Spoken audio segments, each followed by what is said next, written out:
Tenía poco más de 10 años cuando conoció a un apuesto joven, primo segundo suyo, que visitaba de vez en cuando el domicilio de sus padres. Un joven alto, extremadamente educado y reservado, por el que pronto perdería el corazón y la cabeza.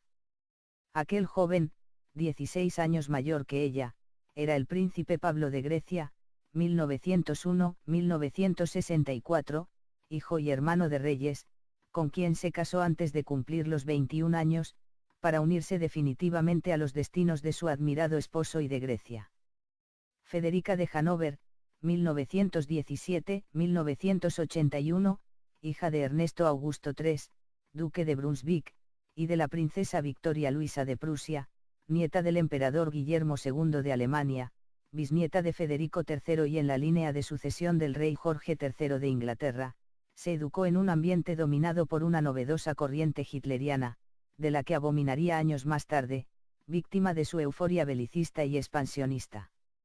Morena, con el pelo ensortijado, de pequeña estatura, apasionada, muy activa y extraordinariamente resolutiva, la princesa Federica entró como un tornado en la convulsa monarquía griega, tantas veces amada como desterrada, con afán de servir y, sobre todo, con el ánimo de que su querer coincidiera con su deber.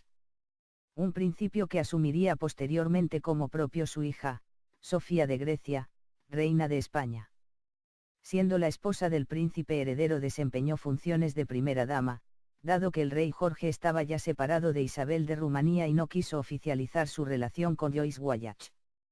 Aunque con un gran temor a cometer errores, ella fue consciente de muchos de ellos. Vanitatis ha confirmado que la reina emérita es una de las invitadas que viajará a Tirana el próximo 8 de octubre para estar en el enlace del príncipe Lecael y Azaharia. Debido a que no dominaba suficientemente el inglés, a pesar de que su marido le leía casi a diario las novelas históricas de Margaret Irwin para que se familiarizara con el idioma, en una ocasión llegaron tarde a una boda y, sin ser consciente de lo que realmente decía, preguntó a los familiares si ya se había consumado convenientemente el matrimonio. Ella misma cuenta en sus memorias que, en otra ocasión, acompañó a su esposo a una recepción en una embajada y, aunque se preocupó de informarse previamente sobre todos los detalles del protocolo, cuando llegó saludó efusivamente a una persona de aspecto distinguidísimo, comenta en sus memorias, pero que no era el embajador, sino el mayordomo. Desde entonces, cada vez que volví a la embajada tuve que dar la mano al mayordomo para que no se ofendiera. Sin embargo, al margen de las equivocaciones de una joven impulsiva e inexperta, lo que ha caracterizado a Federica de Grecia ha sido su carácter dominante y su, aparentemente, al menos, afán de protagonismo, durante los 17 años de reina consorte, 1947-1964, y, después, en el desempeño de su papel como reina madre, 1964-1973. La reina Federica fue muy consciente de la imagen que trascendía de su quehacer en la corte griega. Y ella misma lo explicó en sus memorias: Pablo era inteligentísimo y yo aprendía continuamente oyéndole. Pero era tan modesto que, con frecuencia, la gente pensaba que yo era quien mandaba en la familia. Esto me molestaba, pero a él no le importaba lo más mínimo. La gente no tiene que saberlo todo. A mí me divierte, solía decir. Una explicación que ha reiterado años después en distintas entrevistas la propia reina Sofía, quien, por cierto, también ha comparado la complementariedad de caracteres de sus padres con el de su hijo Felipe y su esposa Leticia. Mi padre, ha comentado la reina Sofía, tenía las ideas y mi madre era quien las ejecutaba. Ejemplo de ello, entre otros muchos, fue su histórica visita a Konitsa, en la frontera con Albania, durante la larga guerra civil griega. Fue un viaje peligroso y una visita muy arriesgada, contraria a las recomendaciones del mando militar griego, que Federica de Grecia realizó a petición de su marido, enfermo de fiebres tifoideas, con el fin de frenar la estrategia de las tropas comunistas, que planeaban convertir Konitsa en la capital de su futura Grecia libre. O también la intensa actividad social y asistencial que desplegó durante los conflictos bélicos y, después, siguiendo las pautas del rey Pablo para la reconstrucción del país. La complicidad de Federica y Pablo de Grecia se traslada igualmente, de alguna manera, al protagonismo que adquirió la reina en política exterior, especialmente en las relaciones entre Grecia, el Reino Unido y Estados Unidos, con la complejidad del inicio de la Guerra Fría y la larga crisis de Chipre como telón de fondo permanente. Conocida es, en este sentido, la abundante correspondencia que mantuvo durante años con el general Marshall, su apuesta por el éxito de los responsables de la CIA en Grecia, sus intervenciones en las complejas relaciones de Estado con Inglaterra o, en otro orden de cosas, su actividad con los magnates griegos, tanto dentro como fuera del país. Aunque surgen ciertas dudas a la hora de determinar hasta dónde ejecutaba la estrategia de su marido y en qué medida la interpretaba con iniciativas propias. La famosa operación del Agamenón, bautizado como el crucero de las testas coronadas, fue estrategia de Estado o fruto de su afán de protagonismo. Unas dudas que se acentúan, si cabe, tras el papel que desempeñó después de la muerte de Pablo I, 1964, durante el breve reinado de su hijo Constantino II, obligado a exiliarse en 1967, hace ahora justamente 50 años, por su errática gestión ante el golpe de los coroneles y el fracaso del contragolpe que él mismo respaldó en diciembre de ese mismo año. Se podría afirmar, quizás, que Federica de Grecia no supo leer los signos de los tiempos. Y su hijo Constantino, tampoco. Los 17 años de reinado de Pablo I habían puesto el punto final a una manera de entender la monarquía como centro de todas las decisiones. El rey ponía y quitaba primeros ministros. El rey orientaba el signo político del gobierno. De alguna manera, el rey era el garante de la arquitectura política del Estado, aunque la Constitución redujera en mayor o menor medida sus poderes. La propia reina Federica había sufrido en primera persona, junto con el rey Pablo, las críticas de una parte de la ciudadanía, y de sus representantes políticos, por esa forma tan personal de intervenir en el acontecer del país, que se concretaba en una censura muy directa al excesivo gasto que generaba la monarquía. Ella fue testigo de excepción de las medidas reparadoras que aplicó el rey Pablo, reduciendo viajes y gastos, apartándose de la ostentación y ofreciendo muestras visibles de austeridad. Pero el rey Constantino II, al margen de la cuestión del gasto, debido a la compleja situación de las fuerzas políticas, cometió el error de vincular su corona a una determinada opción, rebajando el sentido más profundo del lema de la dinastía: mi fuerza es el amor del pueblo. Una experiencia que estuvo muy presente en la zarzuela aquella larga noche del 23 de febrero de 1981. Y que fue muy útil, como es bien sabido. En 1981 la reina Federica de Grecia acudió a un hospital madrileño para eliminar unas antiestéticas manchas en los párpados.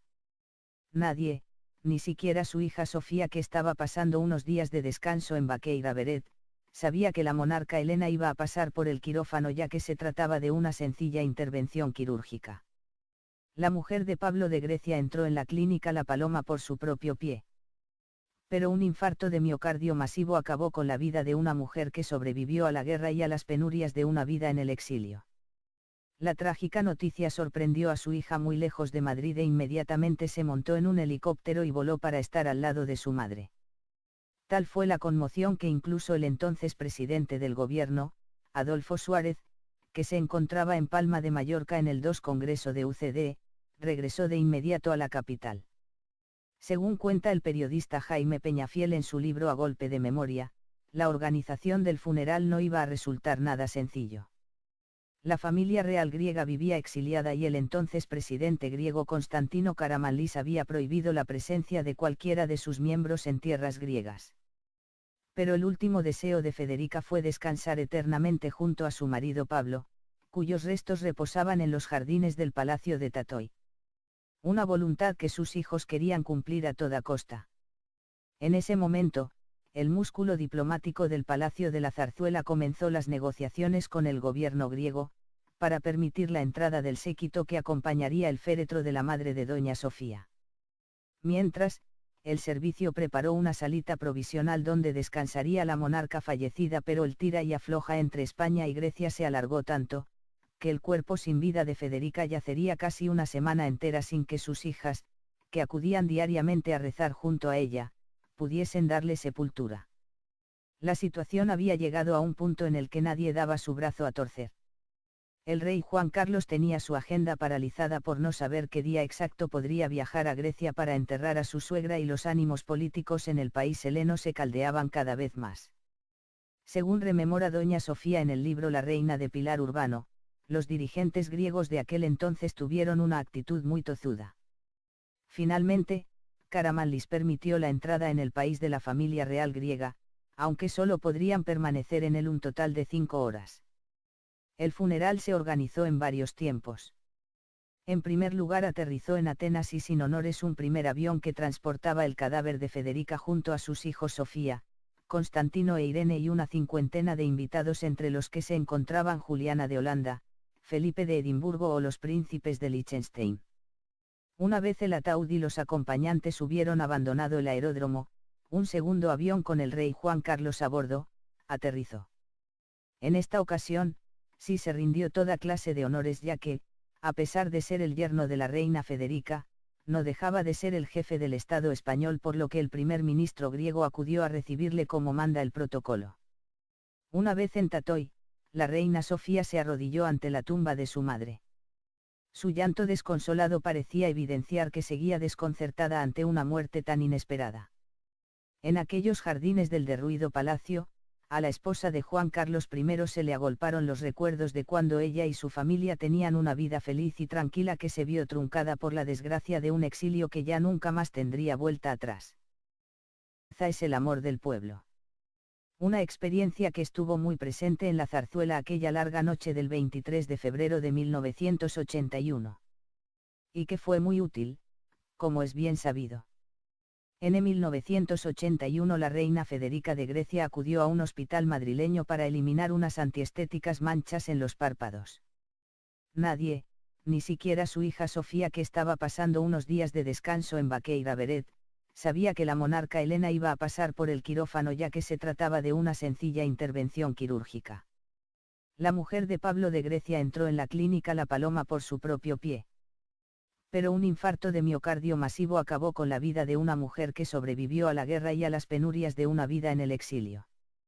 La trágica noticia sorprendió a su hija muy lejos de Madrid e inmediatamente se montó en un helicóptero y voló para estar al lado de su madre. Tal fue la conmoción que incluso el entonces presidente del gobierno, Adolfo Suárez, que se encontraba en Palma de Mallorca en el 2 Congreso de UCD, regresó de inmediato a la capital. Según cuenta el periodista Jaime Peñafiel en su libro A golpe de memoria, la organización del funeral no iba a resultar nada sencillo.